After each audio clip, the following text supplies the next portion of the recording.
Welcome to Strength in Numbers, the podcast where we show you that together we can overcome any obstacle.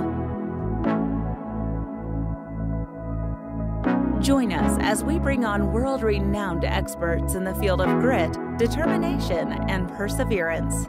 Lean on us for a prosperous future together.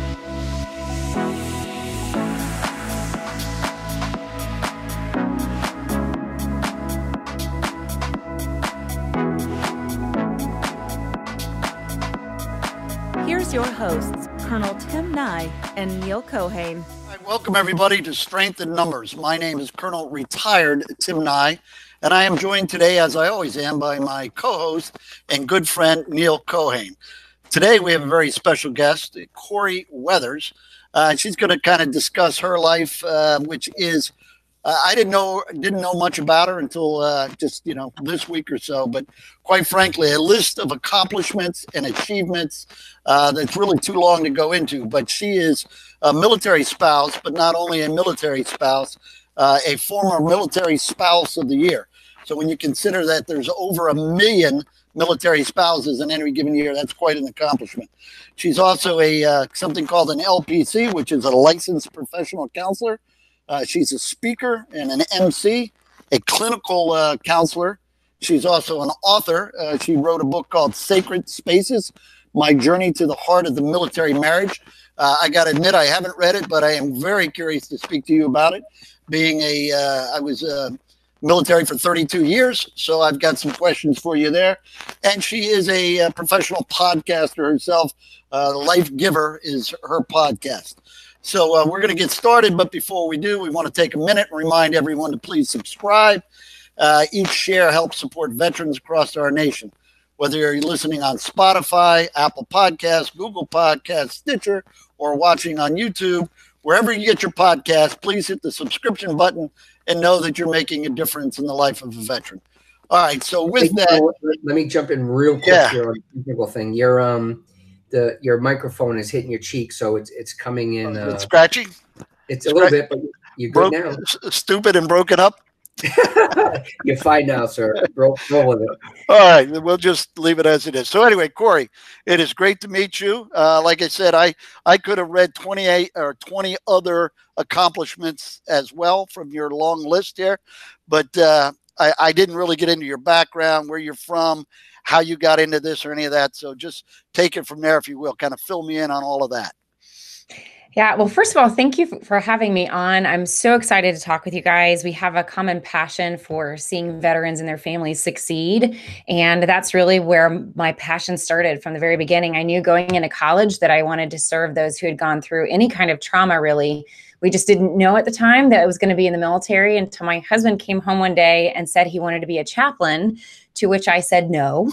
That's something you talk about before you get married. No, right. I mean, it was a really big decision. It was a big decision. We waited about 1.5 years to really make sure that was a transition we wanted to make as a family. But we said one day, honestly, the way that it happened, we went to a recruiting dinner, and I really got to hear a lot about the military culture and what families were going through. And I pulled them aside after I had already told them no. I pulled them aside and I said, if we're going to do it, we're going to go all in, because these families really need something. And we'd love to be a part of making a difference in that way. So my husband always says, he doesn't say this, it's true. He came from a long line of police officers. His grandfather also served. So he wanted to actually become a police officer until his dad said no. And so that's why he thought the military was the way to go. So we've just never turned back, to be frank. And so as a spouse, we've moved on average every 1.5 years, which is a little bit more frequent than most military families do. And I've just really had to be creative with my career in order to have one. And so that's kind of the answer to the long list of things that I've done, is really just trying to be creative when you have to move every 1.5 years. How do you build a career that's still making a difference, even if you move to a state where you don't have a license to practice? So that's a little bit about kind of why I jumped in. But I honestly, I might as well serve myself. It is really completely what I love to do. And I love the families that I get to work with. Go ahead, Neal. Yeah, that's amazing, Corie. So first and foremost, thank you for taking time out of your busy day. I know how hectic you are. through Michelle Burr, who we always give her a shout out at the end of every podcast that we do. But she's good friends of yours and good friends of ours. And so again, thank you for taking time. You have your own podcast, and you're counseling people, and you have a family, and it's just amazing that what you're doing is truly incredible. But I just want to I want to restate what you just said, that a lot of Americans don't know, is that service goes above and beyond, and you're doing it, your husband's doing it, and those type of people never cease to amaze me. And so thank you there as well. So Colonel, why don't you, I don't know where to start because there's so much to talk about. So Colonel, why don't you take a couple of things off and I'll jump back in. Yeah, I've just a couple of quick questions. One, where are you now, Corie? Where are you guys stationed right now? We just moved to Texas. So we are at Fort Hood, stationed at Fort Hood right now. We just came from Fort Leavenworth in Kansas, where there were no COVID cases at all, to the hotbed now in Texas, where we feel like we can't even leave the house. But we're really excited to be here. We're hoping to be here a little bit longer than we've been in other locations. We have 2 boys. One will graduate while we're here. Another one is in the midst of teenage angst as a late middle schooler. So we'll be lucky to survive not only the summer of Texas, but also the summer of parenting teens. Oh, wow. So at Leavenworth with CGSC or whatever they're calling it now, or is that?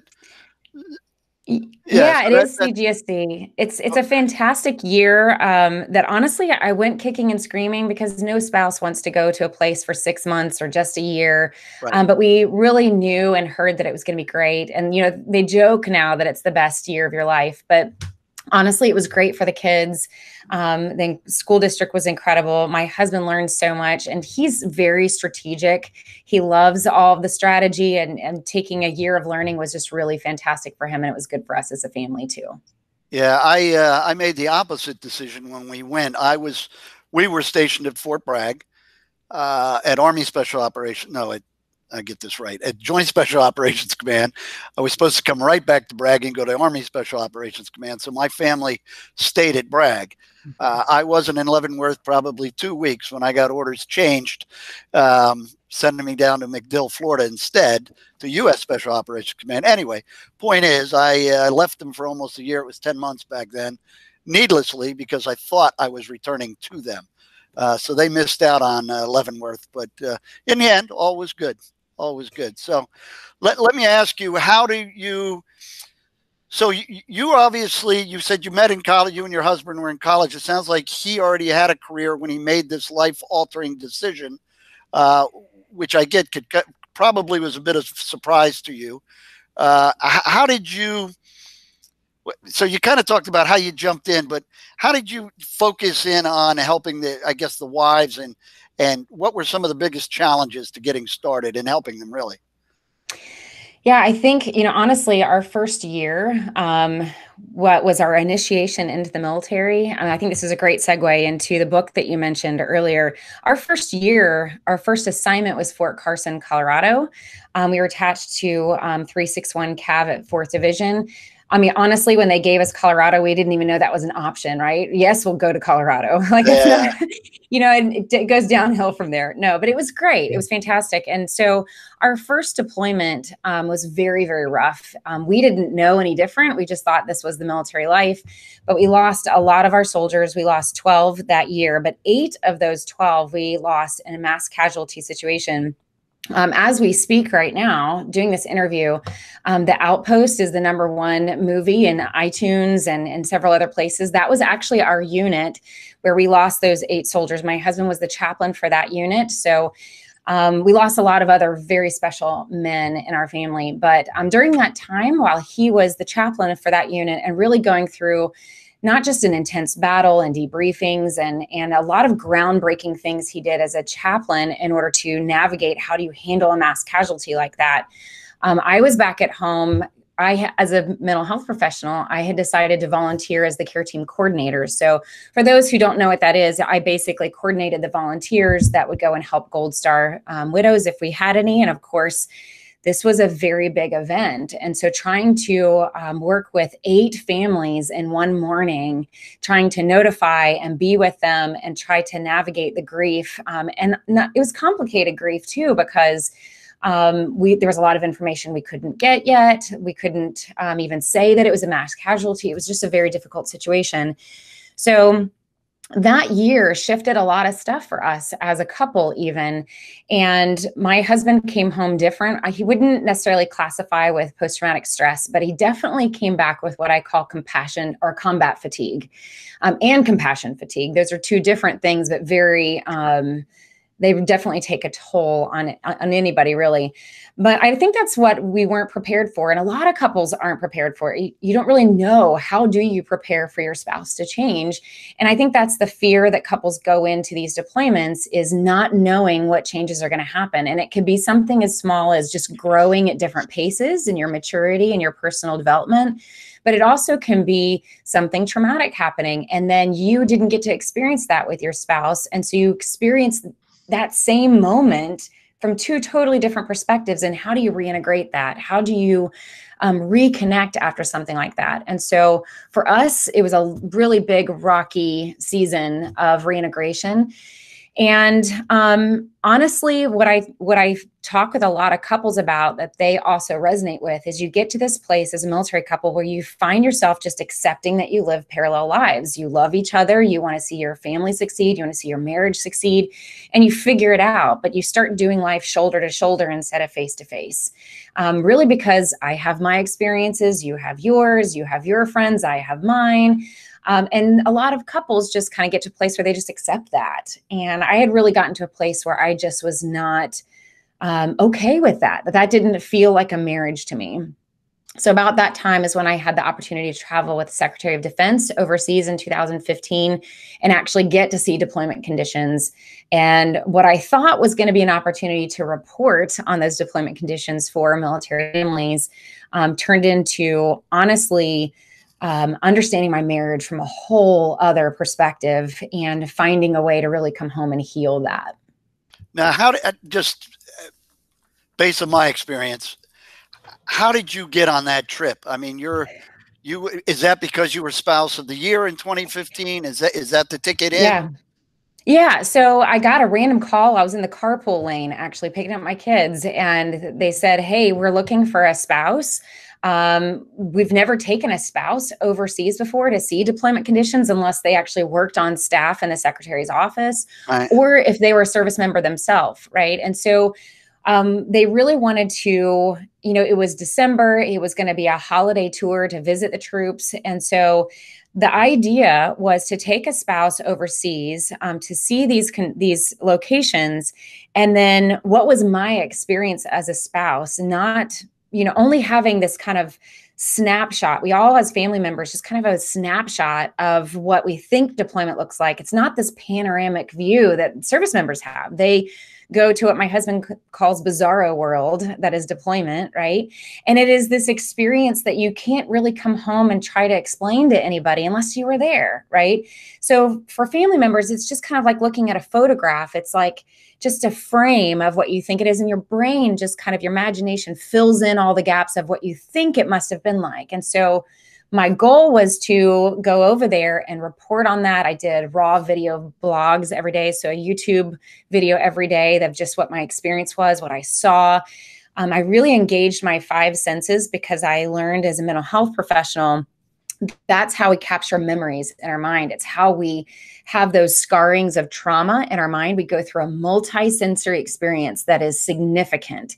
And all of those, that area of your brain that lights up your 5 senses, when that thing happens, your brain is collecting all that information and it stores it so that every time you smell that smell again, or you see that thing again, it triggers in that area of your brain, lights up again, and it's like you're right back there. So I knew from my work with PTSD, with especially service members, if that's the way we store memories, even traumatic ones, my goal was to go over there, engage my 5 senses as much as possible, take in everything I possibly could, with the hope that I could secure a memory that was actually positive instead of negative, and that it would somehow change my perspective and change the perspective of families. So I guess last, I would just say I had the opportunity to go to Turkey to visit the Air Force, 2 places in Iraq, Afghanistan, and also an aircraft carrier on the Persian Gulf. So I got to visit all the branches, which was amazing. And how were those guys in the Air Force living? Pretty decently, right? Tell the truth. Well, I'm a daughter of an Air Force pilot, so I've always known that they're living the life. Yeah, they are. Yeah, God bless them. But that's very good. Go ahead, Neal. You want to jump in there? I could talk all day. Go ahead. Yeah, well, that's great. We love to hear from you. But Corie, I think what I was trying to get at before, and I lost my train of thought, and that's what Colonel Nye always says to me, is that we ask an awful lot of our soldiers and sailors and Marines and airmen. Same thing with our police and fire department. And what we don't really we don't understand that, number one, we just take it for granted. I just think it's there. And then the second thing is we have no clue or concept what we ask of the spouses and families for those men and women to serve us. So there's a whole other aspect of life that most Americans don't know what these heroes are doing on a day in and day out basis. And then there's no clue of what the family life looks like. So whether there's a woman serving and the husband's at home, or they're both serving, which happens a lot as well, or the man is serving and the woman's back home, it doesn't matter, right? Someone's back home watching the kids or the house or the bills, all of it. So can you touch base on that? Like, I get it, but what are some of the struggles that home life is like when the person is deployed? And how do you keep that together? Yeah, first of all, thank you for asking, because I can't tell you how many spouses feel like they never get asked, right? And that is something that I'm very passionate about studying, what I call the spouse culture or the supporting spouse culture, whether it's military or first responders. And this could be a whole other subject for another time, but I am seeing such incredible parallels between the first responder spouse culture and the military and veteran spouse culture. But I would definitely say, I can't say whether, one is harder than the other. And I actually encourage couples to not even try to compete, because they're just 2 different experiences. But I will definitely say that some of the things that I see within the spouse culture that I also experience myself or have in the past is, there is a lot of living with uncertainty. I know when COVID first happened and the whole world really was dealing with not knowing what to do and how to organize their day or their structure or their work, and the government had kind of taken away their rights. Like, I think all of the military families were like, welcome to the club, right? Welcome to the club. But we're fine with it. Like, just like Colonel Nye was talking about, we've had orders shift before, like when we're, planning something else. And so, I would love to say that it gets easier, and it doesn't, right? Because we're human beings created to need certainty, to need routine and structure. And so when you live in a lifestyle where there really isn't that, unless you create it for yourself, kind of what happens is the spouse becomes in control of her own world. And you kind of have to, right? You control the kid's schedule. You control the management of finances. You control everything that you can control, because there's so much you can't control, right? And that can be a great thing, because it allows us as spouses to be independent. My husband is facing another deployment. My mind is already going into a place of like, I could ask for his help on this, but when he's not here, I'm going to have to figure out how to do it by myself. So I might as well try now, right?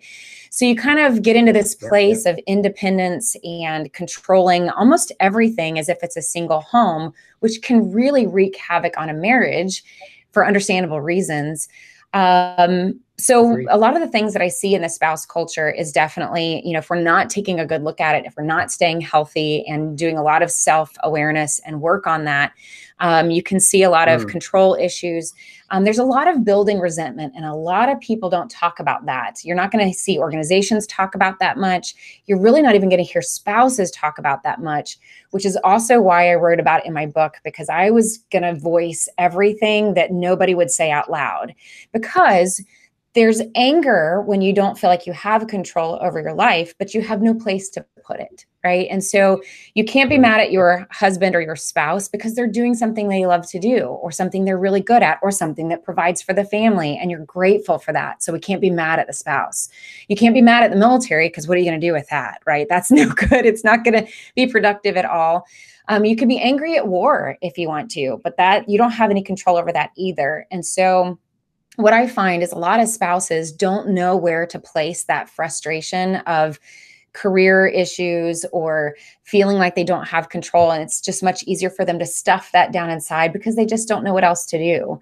So other than unemployment and things like that, that's probably one of the biggest issues that I see in spouses for sure. Probably up there with understanding their purpose and identity. If I have to move every year and a half, like, who am I? Like, what do I do other than move and run the household? And what fulfills me beyond that once my kids leave the house? Well, it's very hard for many spouses. Many spouses can get a job. Very few spouses can get a career, right? I mean, There's kind of a difference there, and it's very hard. I was extremely fortunate. My wife had a career and kept her career, and because of her, when I was retired, I could sit on the couch the rest of my life if I chose to. So I was very fortunate. But that kind of brings me to my observation, and I'd like your thoughts on it as well. And I don't want to say the common belief is that the spouse is this weak mouse-like creature that can't do all the things you just talked about. And my belief and my observation is strong men, and I'm going to say men because that's still the preponderance of people in the military.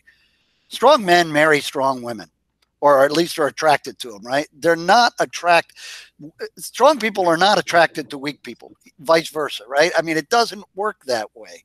So generally speaking, is that when these guys go off and when the soldiers go off or the serviceman goes off, that spouse is pretty much capable of handling everything, because that's why you were attracted to that person in the first place, was their strength and their independence and their capabilities and their potential. So it really bugs me whenever I see in the news always manages to find the one person in the double wide trailer with the 8 kids or whatever, and don't go after the professional spouse who's holding everything down, a job, a career, a family, the house.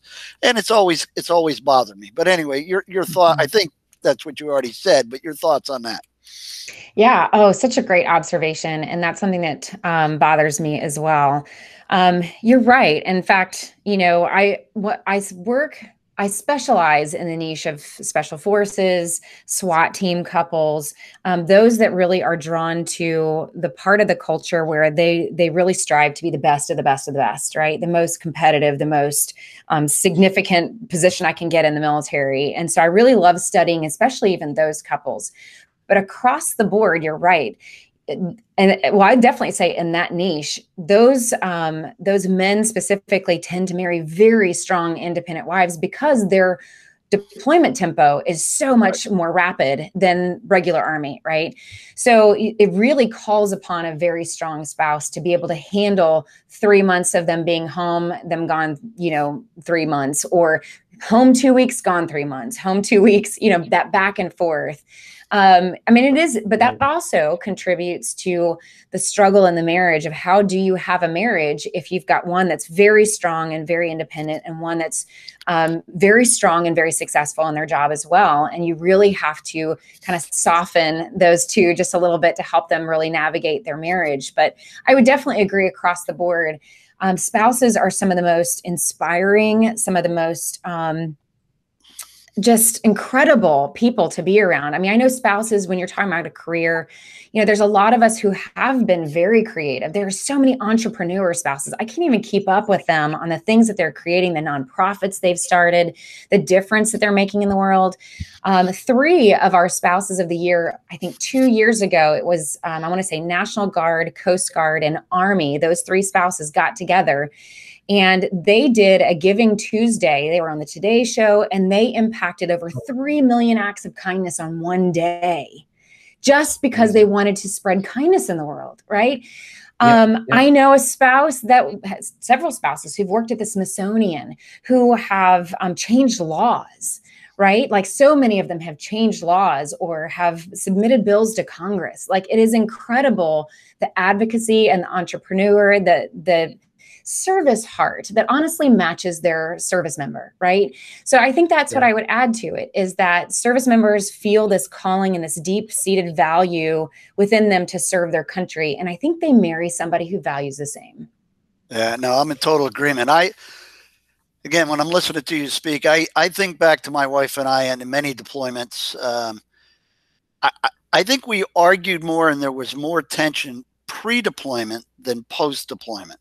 I know the Army put a lot of effort into the reintegration, like quite frankly, of which I never once took part in, just because I deployed many, many times as an individual. So I never was part of a unit coming back kind of thing. But there was always tension beforehand, because as you say, where to place the blame for where am I going, what am I doing, all of those things. So kind of interested what you were talking about on that. That's and until we realized what was going on, I think it was good to find out that we weren't by ourselves, I guess is what I was going to say there. Yeah, and I'd love to respond to that actually, which by the way, let me just say this one thing off of what I just said. Please, anybody that's listening to me that might be a spouse, please know I have been that stay-at-home mom with toddlers that did not have a career or was not working part-time or full-time, that wasn't sure if I was ever going to have a career. And I look back on those years as just as important as anything else that I've ever done and just as difficult to do. So those of you who maybe don't feel like you're a world changer yet, you are changing your world by raising up tiny humans that are going to change the world generations to come. So I just want to say that. But I do want to respond to what you're saying about that leading up to deployment. And I honestly can say this now that I went on that trip with the Secretary of Defense, because when I was getting ready for that trip, I felt so much angst and anxiety and excitement and nervousness and just so many emotions. And by the way, at the time I was preparing for that, we were getting ready to move. And my husband pulled me aside one day, and when he could tell I was really struggling with this trip, because I was afraid to go, but I was really excited to go. And I wanted to stay home, but I also wanted to go. Like there were so many feelings there. And he pulled me aside and he said, you know what, if you're going to do this trip right, take note, because this is exactly what every soldier feels before they go on deployment. And from that point forward, I realized that this was a role reversal experience. This was a moment for me to experience a mini deployment, and for my husband to experience what it was like at home. And so we really took notice of that during that time, during the whole trip, because when you are getting ready to go through a deployment, you have so much anxiety of not wanting to miss out on what's going to happen at home. For the supporting spouse at home, it is this kind of growing anxiety of, can I do this? Like, can I go through everything that I'm going to go through without you by my side? And so there's the anxiety of not knowing if you can, or what it's going to be like, or if it's going to be really difficult, or if it's going to be easy, or we don't know, right? And then for the soldier, the service member, you have this excitement of like, I have been training for this. I have been ready for this and wanting to do this. This is what I'm good at. Which, by the way, when I was over there, that was a striking difference that I saw. Every service member had a spark in their eye. They were having a blast, like just a blast. And it occurred to me that as family members, we don't get to see that at home, because when they're at home, they're training. We don't get to see them feeling fulfilled by their job. And I actually had a soldier tell me in Afghanistan, it's like being home is like being in high school, ready to like launch into your career. It's not until you go on deployment do you feel like you're actually doing the job, right? So you have all of those tensions of wanting to stay, wanting to go, wanting to stay, wanting to go, wanting your service member to go, like rip the Band-Aid, like let's get it over with.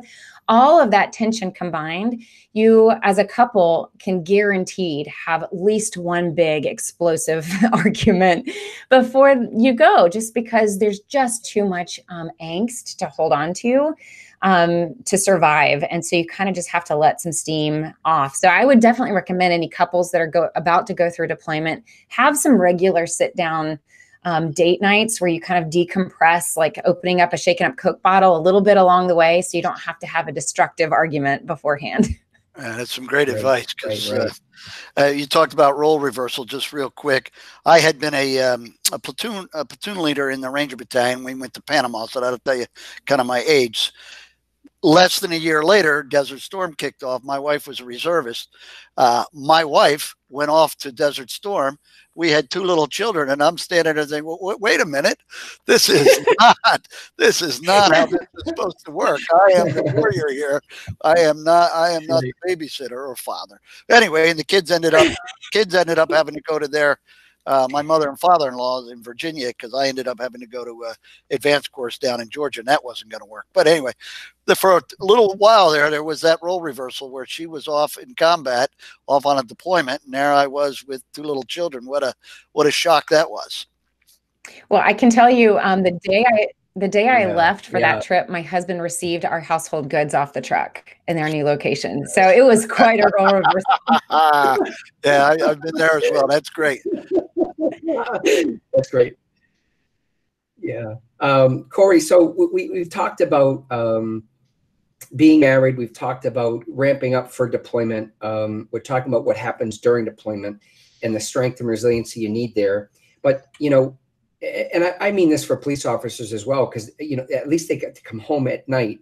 But we're winding these guys up every day to do really serious things. So let's talk about the military right now, and maybe we can get into the police officers too. But let's talk about the military, about how we wind these guys up to really to do a specific task. And that is really to take out bad guys so they don't hurt us in America. When they come home and get reintroduced to the family, they're used to either giving orders or taking orders, but within that realm, they're doing something very serious, very deadly. When they come home, let's talk about you. You have the role of running the household. You're the captain of that ship.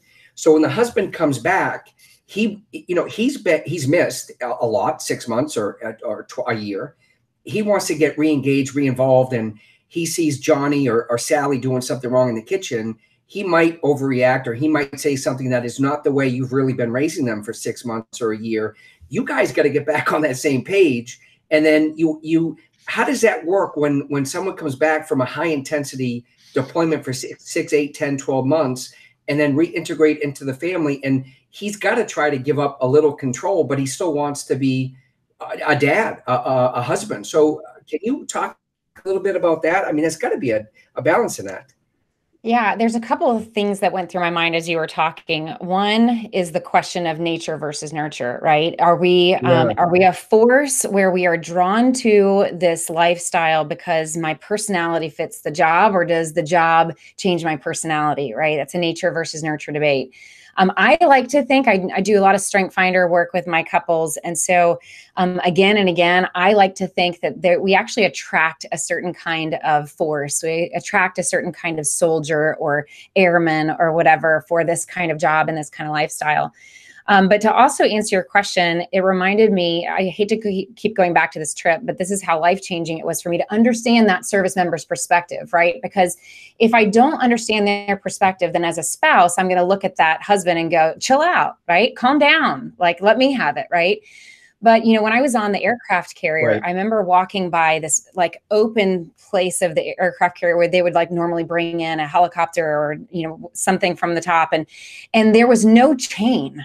Like there was no chain that blocked off that open, you know, right into the Persian Gulf, right into the ocean, right? And I had this moment of walking by this huge opening and looking straight down into this ocean, you know, and I panicked as a mom. I panicked, like, where's the children? Where's the children? Like, there's no way, it's not roped off. Like, this is dangerous. Somebody's going to fall into the ocean. And I happened to have a sailor that was next to me. And I was like, why would you not rope that off? And he was like, it's not like we're going to jump in the ocean. Right. Like, he's like, we're pretty smart. We don't fall into the ocean that easily. But it reminded me of, number one, how much spouses are conditioned to always be thinking about the kids, thinking about that awareness of their safety or what their needs are, what their emotions are. And so when you have a service member that has been deployed for a long, extended amount of time, that sailor also said to me, like, you get to a point where you look out for yourself. There aren't children here. So you kind of just, every man takes care of himself. And so when you come home, I think sometimes this is kind of exaggerating a bit, maybe not, but sometimes it's easy, I think, for these service members to come home and go, well, he's 2, he shouldn't fall down the stairs. Like thought lesson is a learned lesson, right? So whether it is being firm or whether it's those expectations, it's just, we've been in these 2 different environments and have been shaped by those environments, and giving your spouse the time to settle into a new environment. And so to answer your question, I would say, spouses and couples really have to communicate a whole lot more. My husband really taught me after that first deployment that when he comes home, he needs a list of everything that I can think of that has changed with the kids, new discipline techniques, new shows they're interested in. And I was afraid to do that because I thought he was going to feel really bad for missing all of that. But really what it did is it set him up for success. He wanted to win, right? And I wanted him to win. The kids want him to win. So sometimes as a spouse, just being able to even communicate, hey, give it 2 weeks, watch what I'm doing, watch the discipline. And then after 2 weeks, let's reevaluate. And we can talk as a couple on whether or not you feel like it's working. Service member has input into what they think might need to change in discipline. Doesn't mean that the spouse has it all figured out, but we can work together after about a 2-week, just kind of settling in period. That's really solid advice. And it's just about communicating, right? Absolutely. Yeah. Corie, what are your thoughts on the almost constant, almost daily, probably by the way I'm asking the question, you know what my point is, communication between the spouse and the deployed service member? I am not a fan. Sounds loaded, Colonel Nye. Yeah, well, no, I'll tell you right in front. I am not a fan of it. I think it can lead to as many problems as it can solve. And just as you were saying, the positive part about being on the deployment and being only worried about yourself and your teammates, but really allowing yourself to focus on yourself. I only wanted to know from my wife if there was a problem or a big event kind of thing. I didn't need to know the minutia of the day-to-day life going on because it gets in the way. You have to have a little bit more blinders on. And I think we went too far in everybody either having a phone or a computer or whatever to be able to FaceTime, chat back and forth. I'm not a big fan, but you can prove me wrong if you'd like to. No. And I think I heard in the beginning that you were special forces for a lot of your career. And so I would let me correct that. I am not a special forces guy. I don't have a tab. I was in the Rangers and I was in special operations units, but not special forces. Although my son is, and I'll tell you a story about that when you get done with this. Go. Okay. No, I appreciate that a lot. I think first of all, it depends on the job, right? The MOS. And there are some MOSs where I think there's a lot more intensive focus that service member needs to have, where a lot of that minutia can get in the way for sure. And I would say special ops, Rangers, I think some of the things that they're doing where they do need to go off the grid and they're not going to be available anyways, right? Where I would absolutely agree with you. And I would also agree with you that now that things have changed with technology, I think in some ways it can set the expectation that I can connect with you every single day. And I think that can cause problems when you expect to now connect, but then suddenly you cannot. Whether that is a blackout or whether it is your spouse can't, for whatever reason, just time-wise or busyness, can't make that call. And that can cause a lot of feelings and panic and all of that back at home. So I've had a lot of service members that have told me exactly what you said, where like, I just need to know what the big important things that I can do something about. And I would say whether you have to decide as a couple, what kind of communication does the spouse need to feel like they're communicating to you, to have you feel like you're part of things? And what does the service member feel like they can handle and have that conversation, knowing that it's like a judgment-free conversation, that it's okay if you disagree and kind of come to a place of agreement. But I have a lot of service members that say, more than anything else, whether we have minutia and details or a few details, please don't message me or talk to me about things that are stressing you out that I am powerless to do anything about. Right. That is the thing that they tell me, that like, tell me what I can be helpful with. And so for spouses back home to be able to, for those big things that you need support, reach out to your village, to your community, and instead let your husband know, let your spouse know, hey, I had a really stressful week, but I reached out to so-and-so and so-and-so took care of that. I'm in a much better place, but just wanted to let you know it was a rough week. Yeah, because if you vent to a male, you're going to get your problem solved, whether you were asking for it to be solved or not. Right. Now, I just really quick too. Let me just really quickly, because you were talking about when you're on the aircraft carrier and you're worrying about your child. Let me tell you, as you get a little bit older and your son's getting ready to graduate, that's never going to change. My son is a promotable captain promotable, so he should be a major in special forces, actually an actual tab special forces guy. My wife will say things like, you know, I don't want to give his name anyway, you know, so then I'm like, did you ever worry about me like that? And the answer is no. She will say no, because, you know, you're you and you're my husband, but that's my little boy. I'm thinking, your little boy is going to be a major in special forces, for God's sake. He's more than capable, but that never goes away, worrying about the child. Yeah. Anyway, for sure.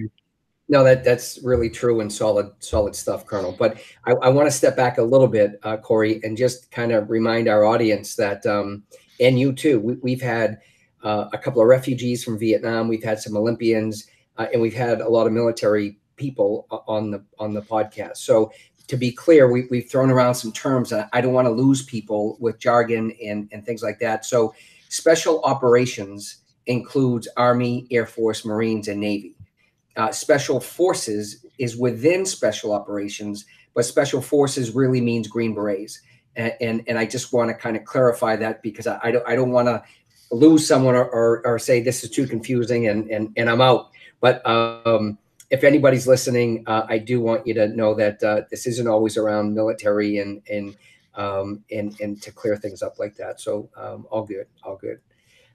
So glad you did that. Thank you, Neal. Yeah, no worries. Because I'm a civilian. I never served, but as Colonel knows, I've been around the special operations community for almost 2 decades, and I'm used to it now.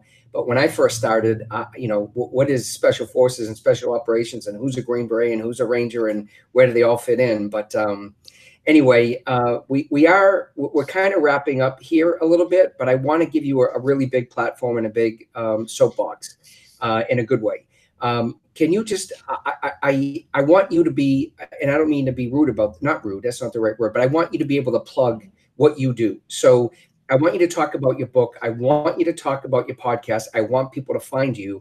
And I also want you to talk about, are you involved with any nonprofits? And if you are, who they are, what they do, and how we can help you steer people to them.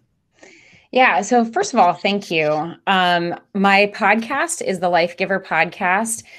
It's for service families. So whether you're military, veteran, or first responder, basically the podcast is really just, you know, I do counseling sessions throughout the week, but I really just found that in a lot of my sessions, there was a lot of themes that were popping up in my sessions. And I just felt like, you know, I can cover these themes that I'm seeing in the culture on the podcast. So it's like bringing some of those topics to the podcast, and instead of them hiding behind confidential doors. And so we try to have very honest, easygoing conversation, very much like we're having right now. So there's a lot of interviews and special guests on that. I also have what's called the Lifegiver Directory, and this came out of a passion of mine as a mental health clinician. I've been to clinicians that were not so great, that didn't understand the military lifestyle. I've also had a lot of service families that have said the same. And so when I've worked with these organizations trying to find referrals, I really just wanted to find all of these clinicians that have a passion to serve service families. And it's also, so I have a directory that you can go and search your area or your state if you want to use telehealth to find a clinician that could be a military spouse, a veteran clinician, a first responder spouse clinician, but also civilians that just have a passion to serve. So that's the directory. And what was that again? It's called the Lifegiver Directory. You can find all of this life-giver.org is where you can find all of that. Sacred Spaces, you can also find my book there on that site as well. It's basically the story of how that trip changed my perspective on my marriage and helped me really heal a lot of things between me and my husband, because I understood him for the first time. And so it's really my attempt at bridging the gap between whether it's a military or first responder spouse or a service member, and being able to understand both sides and start to have those better conversations. Definitely good if you're a parent, or if you are a clinician that works with military. It's really an inside perspective on what it's like for a service marriage. Otherwise, as far as nonprofits goes, I write curriculum for organizations that serve service couples. And so I've worked with the Chris Kyle Frog Foundation that does a lot of amazing stuff for marriage. And also Project Sanctuary does a lot of amazing retreats for active duty and veteran families. It's a week-long retreat where you can get outside and move a little bit, but also gain some great tools to help your family and marriage succeed. So any of those organizations, you can also find some of those on my website as well, because that same directory highlights nonprofits that are serving service families as well. So if you need help of any kind, it's a great resource for you to use.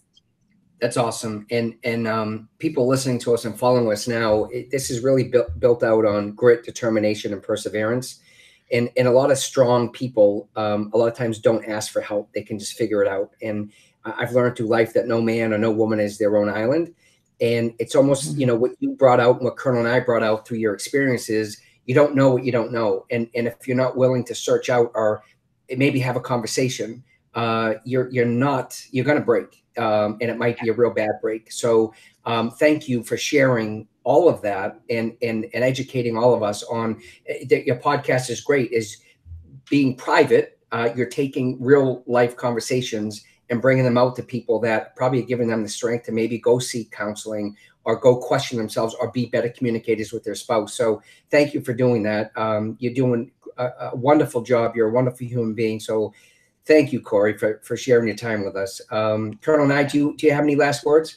No, I would just echo those comments. I think anytime you go out beyond your own boundaries to help others, you're doing God's work, basically, right? So I think that's important. I mean, there's clearly, I've known a lot of people, so I know a lot of spouses. I know a lot of marriages that have been through a lot of hard times. So I think anything you can do to help them, I think is not only appreciated by me, but by the entire community. And I just wish you a lot of luck going forward. And when we get done taping, I got a couple questions for you. Sounds great. So, thank you guys so much for the opportunity. It's been a blast. All right, turn that recorder off. Turn that recorder off. I do have to make a plug though here. Go ahead. Do that first.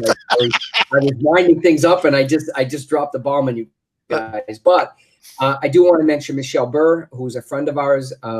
She is involved with a consulting company called In Bloom Consulting.